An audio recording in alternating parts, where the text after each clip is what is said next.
জমিনের উপরে মার মতো বুকের দুধের থেকে উত্তম আর শ্রেষ্ঠ কোন মানুষের খাবার হতে পারে না, ঠিক কিনা?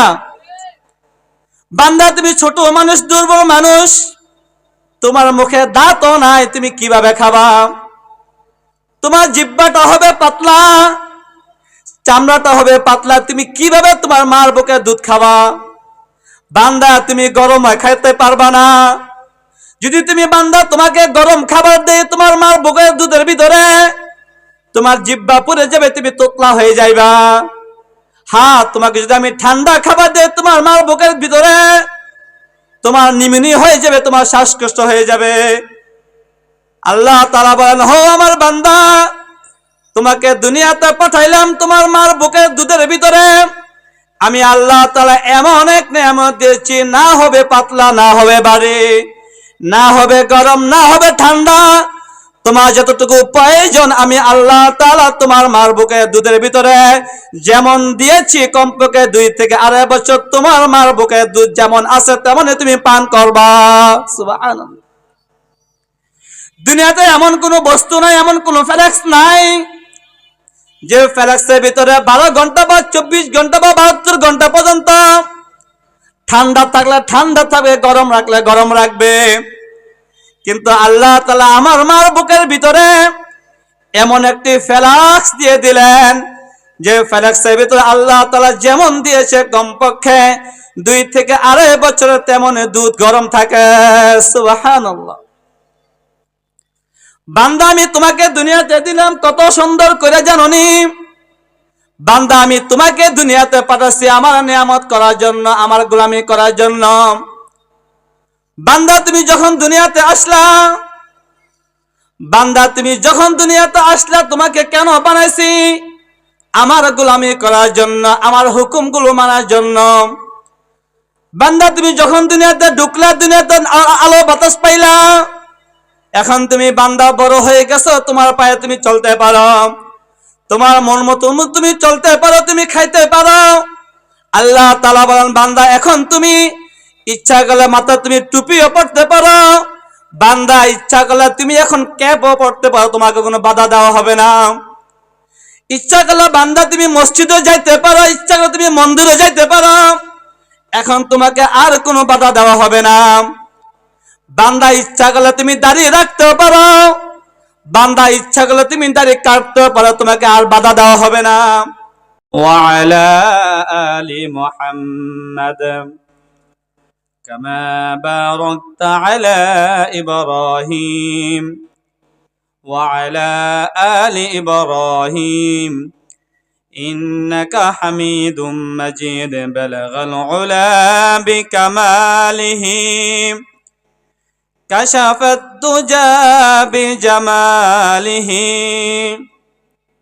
حسنة جميع خصاله صلوا عليه وآله لا إله إلا الله لا إله إلا الله।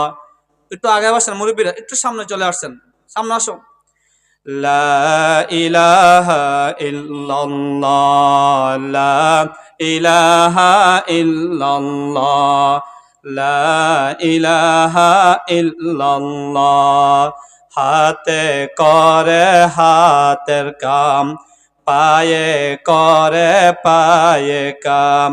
ও হে মুমিন জবানে বলো তুমি তোমার প্রভুর নাম। লা ইলাহা ইল্লাল্লাহ লা ইলাহা ইল্লাল্লাহ লা ইলাহা ইল্লাল্লাহু মুহাম্মাদুর রাসূলুল্লাহ সাল্লাল্লাহু আলাইহি ওয়াসাল্লাম। আলহামদুলিল্লাহ, ঢাকা ইসলামপুর যুব সমাজের উদ্যোগে 2 দিন ব্যাপী ইসলামী মহাসম্মেলন আজ প্রথম দিন। আল্লাহ সুবহানাহু ওয়া তাআলা আমাকে আপনাকে ভালোবেসে মহব্বত করে এত সুন্দর একটি মজলিসে যারা ব্যবস্থা করেছেন, আল্লাহ সুবহানাহু ওয়া তাআলা আমাকে আপনাকে ভালোবেসে মহাব্বত করে এই মজলিসে আসার বসার তৌফিক দান করেছেন। এই জন্য মালিকের কাছে শুকরিয়া আদায় করি আলহামদুলিল্লাহ।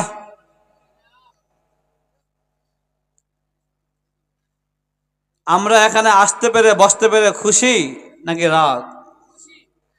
এটা আল্লাহ তাআলার অনেক বড় নিয়ামত যে আল্লাহ সুবহানাহু ওয়া তাআলা আমার মতো আপনার মতো বহুত মানুষ এখনো রয়েছে সমাজের ভিতরে যাদের কোনো কাজ নেই, অযথা ঘোরাঘুরি, সময় লস, আড্ডা, গুনহার কাজে ব্যস্ত রয়েছে। এই জন্য আমরা যারা অযথা বাসা বাড়িতে বসে আসি, আমরা সকলে মাহফিলে প্যান্ডেলে চলে আসি। আলহামদুলিল্লাহ, দাওয়াতি মেহমান সকলে চলে আসতেছেন। আমি কোরআন ও হাকিম থেকে ছোট একটা আয়াতের টুকরা তেলাওয়াত করেছি। কথা হবে একদম অল্প, দাওয়াতি মেহমান উপস্থিত। আমি কোরআন ও হাকিম থেকে ছোট একটা আয়াতের তেলাওয়াত করেছি। আল্লাহ সুবহানাহু ওয়া তাআলা কোরআনুল কারীমের ভিতরে ডেকে ডেকে বলেন, ওয়ামা খালাকতুল জিন্না ওয়াল ইনসা ইল্লা লিয়াবুদুন।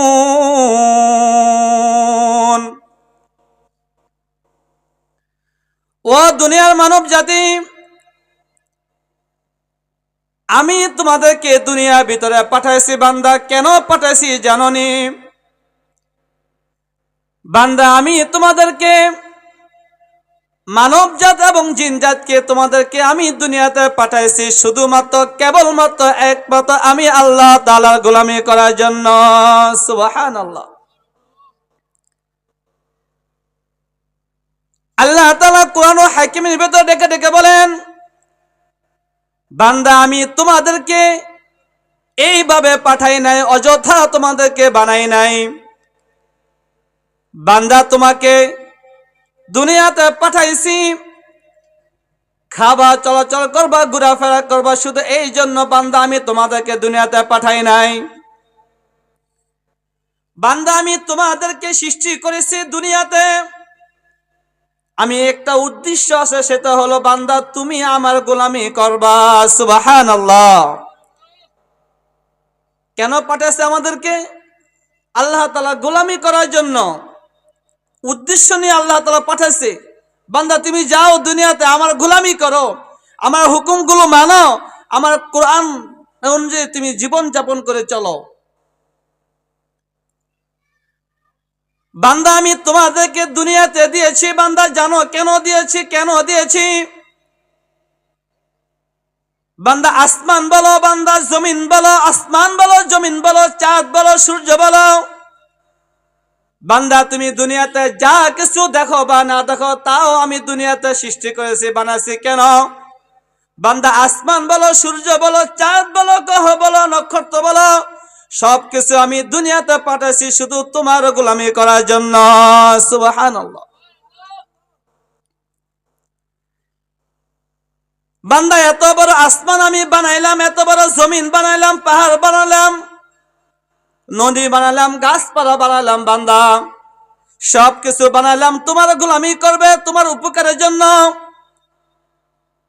বান্দা, কোনো কিছু কিন্তু আমি আল্লাহ তাআলা নিজ হাত দিয়ে বানাই নাই। বান্দা, তোমার দুনিয়াতে যাওয়ার পর আসমানের প্রয়োজন হবে, সূর্যের প্রয়োজন হবে। বান্দা, তুমি দুনিয়াতে যাওয়ার পর তোমার জমিনের প্রয়োজন হবে। বান্দা, তুমি দুনিয়াতে যাওয়ার পর গাছের প্রয়োজন হবে, মাছের প্রয়োজন হবে। বান্দা, তুমি দুনিয়াতে যাওয়ার পর আমি আসমান এবং জমিন যা কিছু দেখো না কেন, বান্দা সব কিছু বানাইছি তোমার গোলামি করার জন্য। সুবহানাল্লাহ।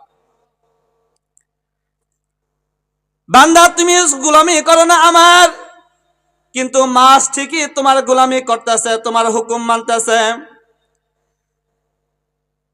বান্দা, এত বড় আসমান বলো, জমিন বলো, পাহাড় বলো, নদী বলো, নালা বলো, বান্দা পুরা দুনিয়াতে আমি আল্লাহ তাআলা সাজাইছি মাত্র 6 দিনে আমি দুনিয়াটা বানাই দিলাম। আল্লাহ তাআলা বলেন, বান্দা আমি পুরা দুনিয়াটা সুন্দর করে গুছিয়ে সাজাইছি মাত্র 6 দিনে। আর আমি আল্লাহ সুবহানাহু ওয়া তাআলা তোমাকে কিন্তু আমি 6 দিনে 9 দিনে বানাই নাই। বান্দা আমি তোমাকে জানোনি কিভাবে বানাইছি, কত সুন্দর করে, কত মায়া করে বান্দা তোমাকে আমি দুনিয়াতে পাঠাইছি। বান্দা আমি তোমাকে ধীরে ধীরে ধীরে ধীরে আমি বান্দা তোমাকে তোমার বাবার 1 ফোঁটা নাপাক পানি থেকে 40 দিন নাপাক পানিটাকে আমি প্রসেসিং করে আমি বান্দা তোমার মার পেটের ভিতরে আমি একটা রক্ত তৈরি করলাম। আর কিছুদিন যাওয়ার পর সেই রক্তটাকে আমি বান্দা আল্লাহ তাআলা তোমাকে একটি গোস্তের টুকরা বানাইলাম। গোস্তের টুকরা থেকে আমি আল্লাহ তাআলা প্রসেসিং করতে করতে তোমাকে একটি হাড় দিয়া মানুষ বানাইলাম। বান্দা জানেনি তোমাকে কতদিন লাগে আমি প্রসেসিং করেছি তোমার মার পেটের ভিতরে। বান্দা একটু চিন্তা করো না, একটু ধ্যান করো না। আল্লাহ তাআলা বলেন তোমার মার পেটের ভিতরে আমি আল্লাহ সুবহানাহু ওয়া তাআলা কমপক্ষে 10 মাস 10 দিন তোমাকে আমি প্রসেসিং করে দুনিয়াতে পাঠাইলাম। সুবহানাল্লাহ। বান্দা একটু চিন্তা করো, একটু মাথাটা একটু খাটাও। বান্দা এত বড় আসমান বলো, এত বড় জমিন বলো, এত বড় সূর্য বলো, এত বড় নক্ষত্র বলো, বান্দা আমি সব কিছু বানাইছি মাত্র 6 দিনে।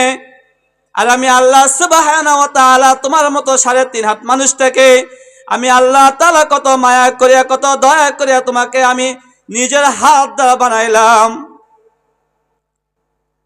বান্দা তোমাকে আমি কত সুন্দর করে বানাইছি। বান্দা আমি চাইলে তোমাকে আমি অল্প দিনের ভিতরে বানিয়ে ফেলতাম। ও বান্দা দুনিয়াতে তুমি যা কিছু দেখো বা না দেখো, আমি কোনো কিছু কিন্তু আমি আল্লাহ তাআলা নিজে হাত দিয়ে বানাই নাই। বান্দা তোমার মাথার উপরে এত বড় আসমান, বান্দা এত বড় আসমান আমি আল্লাহ তাআলা বানাইছি তোমার গোলামির জন্য। কিন্তু এত বড় আসমান বানালাম কিন্তু আমি আল্লাহ তাআলা নিজে হাত দিয়ে বানাই নাই। বান্দা তুমি দুনিয়াতে চলো, জমিনের উপরে চলো বাহাদুরি করো। এই জমিনটা কিন্তু বানাইছি তোমার গোলামির জন্য। বান্দা এত বড় জমিন কিন্তু আমি হাত দিয়ে বানাই নাই। বান্দা চাঁদ বলো আর সূর্য বলো না কেন, আমি দুনিয়াতে যা কিছু বানাইছি তোমার জন্য। কিন্তু একটা বস্তু আমি আল্লাহ তাআলা নিজে হাত দিয়ে বানাই নাই। দুনিয়ার ভিতরে একটা জিনিস আমি নিজে হাত দিয়ে বানাইছি, বহুত মায়া করে বানাইছি, বহুত মহব্বত করে বানাইছি। বান্দা তোমার 3.5 হাত মানুষটা, তোমার সুন্দর চেহারাটা আমি আল্লাহ তাআলা কুদরতি হাত দিয়ে বানাইলাম। সুবহানাল্লাহ। বান্দা তোমাকে আমি দুনিয়াতে পাঠাইছি, তোমার মার পেটের থেকে তুমি দুনিয়াতে আসলে কিভাবে আসলে তুমি জানো কিনা? দুনিয়াতে বহুত ফ্যাক্টরি রয়েছে, বহুত কারখানা রয়েছে। বান্দা তোমার মার ভিতরে আমি আল্লাহ তাআলা এমন একটি ফ্যাক্টরি, এমন একটি কারখানা বানাইলাম। দুনিয়ার কারখানা থেকে একই রকমের পণ্য বের হয়, দুনিয়ার কোনো গোডাউন থেকে একই রকমের মাল সাপ্লাই হয়। জুতার ফ্যাক্টরি থেকে জুতাই বের হবে, খাতার ফ্যাক্টরি থেকে শুধু খাতাই বের হবে। একটা ফ্যাক্টরির সাথে আরেকটা ফ্যাক্টরি কোনো মিল খাবে না। আল্লাহ তাআলা সুবহানাহু ওয়া তাআলা বলেন বান্দা আমি তোমাকে তোমার মার ভিতরে এমন এক ফ্যাক্টরি আমি আল্লাহ তাআলা বানাইলাম। বান্দা তোমার মার ভিতর থেকে তোমার ঘরের ভিতরে 5টা ভাই বোন, কোনটা ভাইয়ের সাথে কোনটা ভাইয়ের চেহারা মিল নাই, কোনটা বোনের সাথে কোনো বোনের চেহারা মিল নাই। ভাইয়ের চেহারা তো ভাই মিল খায় না, ভাইয়ের হাতের সাথে ভাইয়ের হাত মিল খায় না। আল্লাহ তাআলা কত সুন্দর করিয়া কত মায়া করিয়া একই ফ্যাক্টরি থেকে একই মায়ের গর্ভ থেকে 5টা সন্তান বের হয়, কিন্তু কারো চেহারা সাথে কারো মিলে না। ঠিক কিনা ভাই? মিলে না। কত কষ্ট করিয়া কত মহব্বত করিয়া আল্লাহ তাআলা নিজে হাতে বানাইলেন। আল্লাহ তাআলা কত মায়া করিয়া কত দয়া করিয়া কত ইহসান করিয়া আমাকে আপনাকে বানাইলেন, দুনিয়া পাঠাইলেন। আল্লাহ তাআলা বলেন বান্দা আমি তোমাকে দুনিয়াতে পাঠাইলাম, তুমি কি খাইবা জানোনি? বান্দা তুমি দুনিয়াতে যাওয়ার পর তুমি আমার নিয়ামত আম খাইতে পারবা না। বান্দা তুমি দুনিয়াতে যাওয়ার পর জাম খাইতে পারবা না। কত স্বাদের গোস্ত বলো, তুমি কোনো কিছু খাইতে পারবা না। বান্দা তুমি দুনিয়াতে আসার আগে আমি আল্লাহ তাআলা 500 বছর আগে রিজিকের ব্যবস্থা করে রেখেছি। সুবহানাল্লাহ। বান্দা যখন তুমি দুনিয়াতে প্রবেশ করবা, তোমার মার বুকের ভিতরে এমন একটি সুন্দর নিয়ামত, তোমার দুধের ব্যবস্থা করে রেখেছি। বৈজ্ঞানিকরা বলে, ডক্টররা বলে, আসমানের নিচে জমিনের উপরে মার মতো বুকের দুধের থেকে উত্তম আর শ্রেষ্ঠ কোনো মানুষের খাবার হতে পারে না। ঠিক কিনা? বান্দা তুমি ছোট মানুষ, দুর্বল মানুষ, তোমার মুখে দাঁতও নাই, তুমি কিভাবে খাবা? তোমার জিহ্বাটা হবে পাতলা, চামড়াটা হবে পাতলা, তুমি কিভাবে তোমার মার বুকের দুধ খাবা? বান্দা তুমি গরম খাইতে পারবা না। যদি তুমি বান্দা তোমাকে গরম খাবার দেয় তোমার মার বুকের দুধের ভিতরে, তোমার জিহ্বা পুড়ে যাবে, তুমি তোতলা হয়ে যাইবা। হ্যাঁ, তোমাকে যদি আমি ঠান্ডা খাবার দেই তোমার মার বুকের ভিতরে, তোমার নিউমোনিয়া হয়ে যাবে, তোমার শ্বাসকষ্ট হয়ে যাবে। আল্লাহ তাআলা বলেন, হো আমার বান্দা, তোমাকে দুনিয়াতে পাঠাইলাম তোমার মার বুকের দুধের ভিতরে।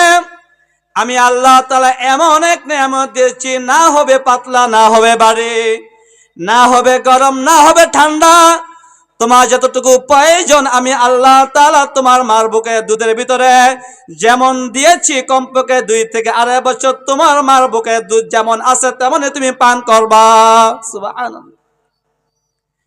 দুনিয়াতে এমন কোনো বস্তু নাই, এমন কোনো ফ্লেক্স নাই যে ফ্লেক্সের ভিতরে 12 ঘন্টা বা 24 ঘন্টা বা 72 ঘন্টা পর্যন্ত ঠান্ডা থাকলে ঠান্ডা থাকবে, গরম রাখলে গরম রাখবে।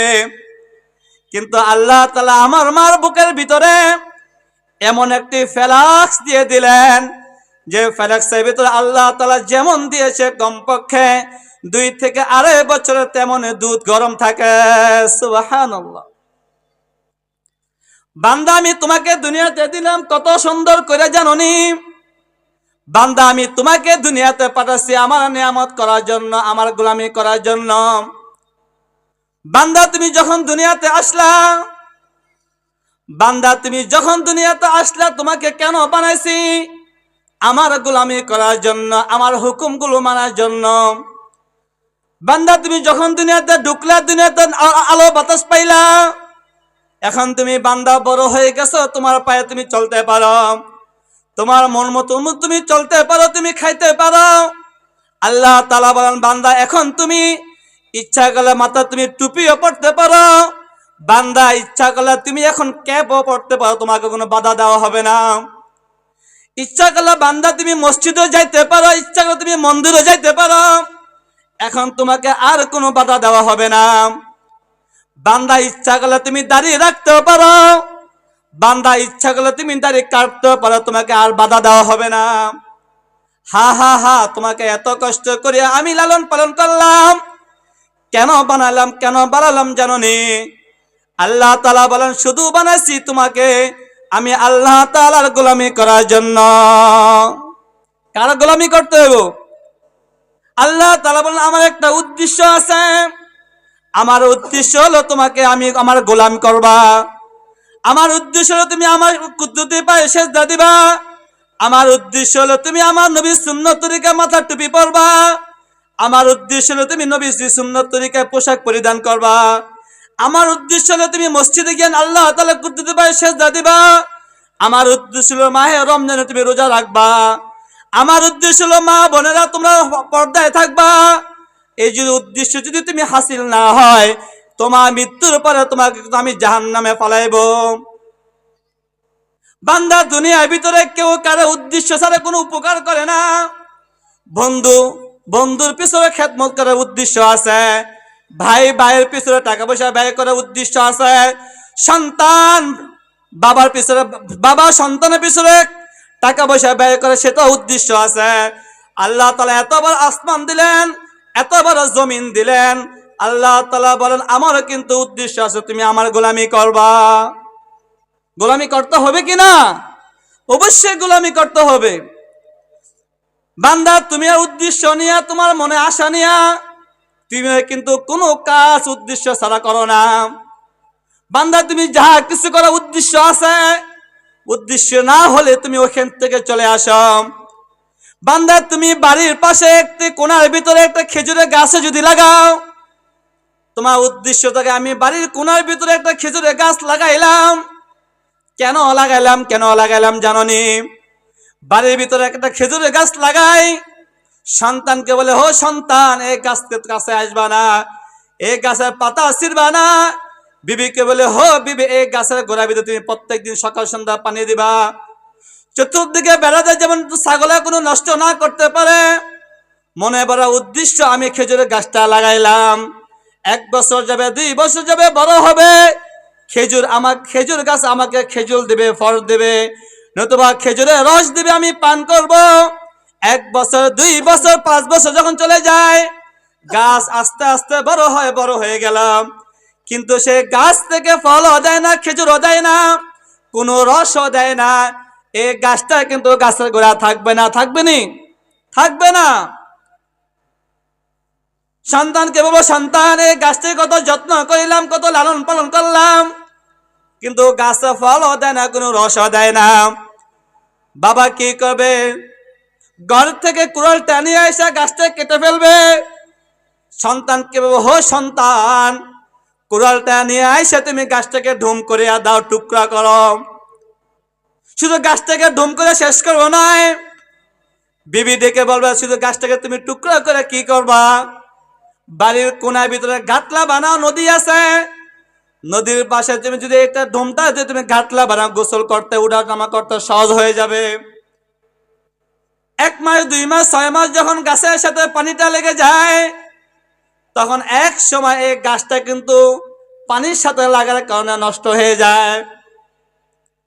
যখন গাটলা হিসেবে ব্যবহার করার যোগ্য থাকে না, সন্তানকে ডেকে ডেকে বলা হো আমার সন্তান এই গাছটাকে আমরা ডোম বানাই, আমরা গাটলা বানাইছি, আজকে তো সেই গাছটাও কিন্তু পচে গেছে, চলো এই ডোমটাকে উঠাই আমরা উঠানে নিয়ে যাই।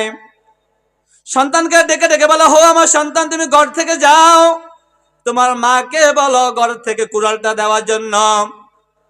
যখন কুড়ালটা সন্তান নিয়ে আসে বাবা হাতে দেয়, সে ডোমটাকে টুকরো টুকরো করিয়া লাকড়ি করে ফেলে। এমন উত্তপ্ত যখন রৌদ্র হয়ে যায়, রৌদ্রের ভিতরে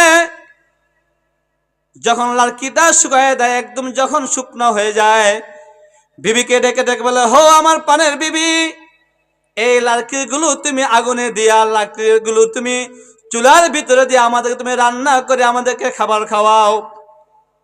প্রশ্ন আছে, আমি কিন্তু এই গাছটাকে লাগাইছিলাম টুকরা করার জন্য নয়, আমি কিন্তু এই গাছটাকে লালন পালন করছিলাম ঢোম বানানোর জন্য নয়, আমি কিন্তু এই গাছটাকে বানাইছিলাম রৌদ্র শুকানোর জন্য নয়, আমি কিন্তু এই গাছটাকে লাগাইছিলাম গাটলা বানানোর জন্য নয়, আমি কিন্তু এই গাছটাকে বানাইছিলাম আগুনে পোড়ানোর জন্য নয়, আমি এই গাছটাকে লাগাইছিলাম একটা উদ্দেশ্য নিয়ে।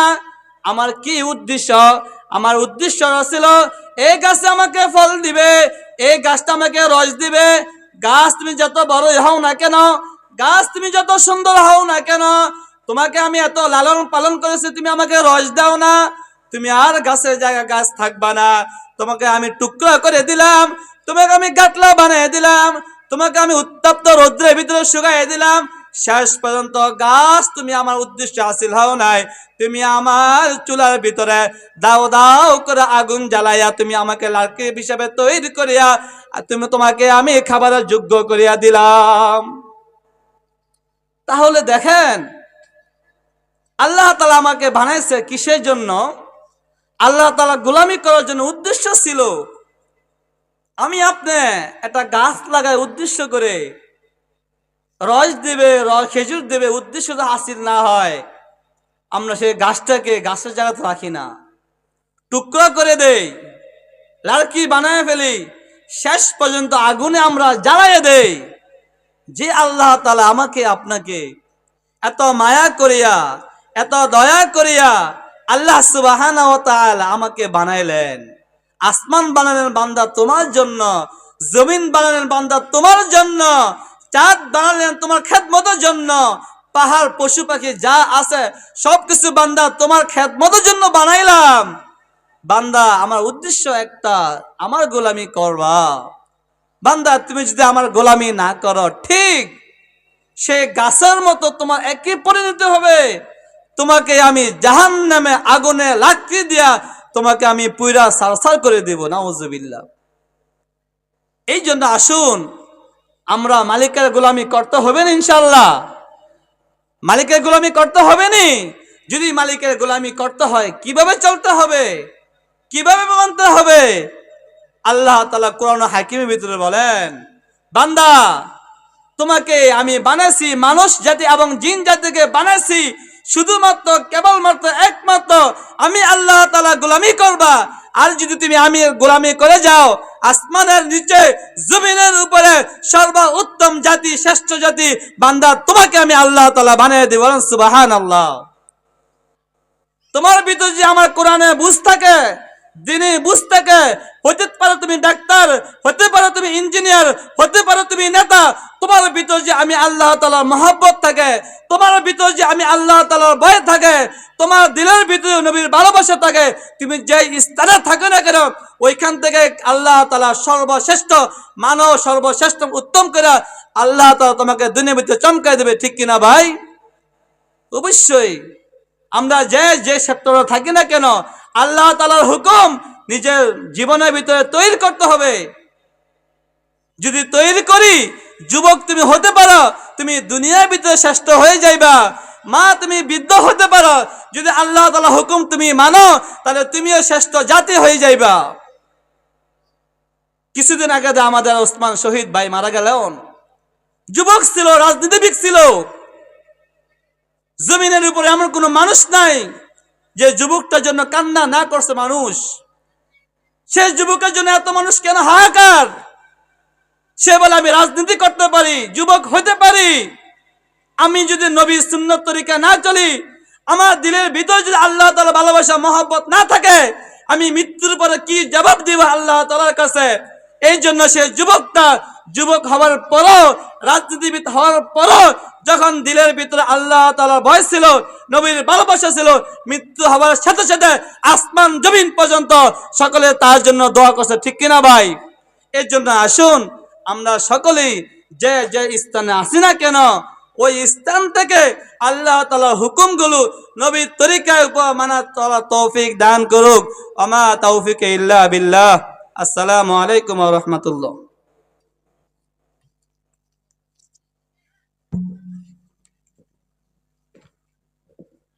আলহামদুলিল্লাহ, অত্যন্ত সুন্দর এবং সুরেলা কণ্ঠে হুজুর আমাদের সম্মুখে পবিত্র কালামুল্লাহ শরীফ থেকে বিভিন্ন আয়াতের উদ্ধৃতি দিয়ে অত্যন্ত সুন্দরভাবে আলোচনা করলেন। মাহফিল পরিচালনা কমিটির পক্ষ থেকে হুজুরকে আন্তরিক অভিনন্দন জানাচ্ছি। সম্মানিত এলাকাবাসী, আমি আপনাদেরকে এই মাহফিল পরিচালনা পরিষদের পক্ষ থেকে বিনীতভাবে অনুরোধ জানাচ্ছি, আপনারা যারা সকল কিছু দিয়ে, শ্রম দিয়ে, অর্থ দিয়ে, সময় দিয়ে আজকের এই মাহফিলকে অনুষ্ঠিত করতে যাচ্ছেন, এই মুহূর্তে আপনাদের সকলকে এই মাহফিলের প্যান্ডেলে খুব বেশি প্রয়োজন। আমাদের এই মাহফিলকে সার্থক এবং সাফল্যমণ্ডিত করে তোলার জন্য এই মুহূর্তে প্রিয় ডৌকাদিবাসী সকলকে এই মাহফিলের প্যান্ডেলের প্রয়োজন। সকলে অনুগ্রহ করে আমাদের এই মাহফিল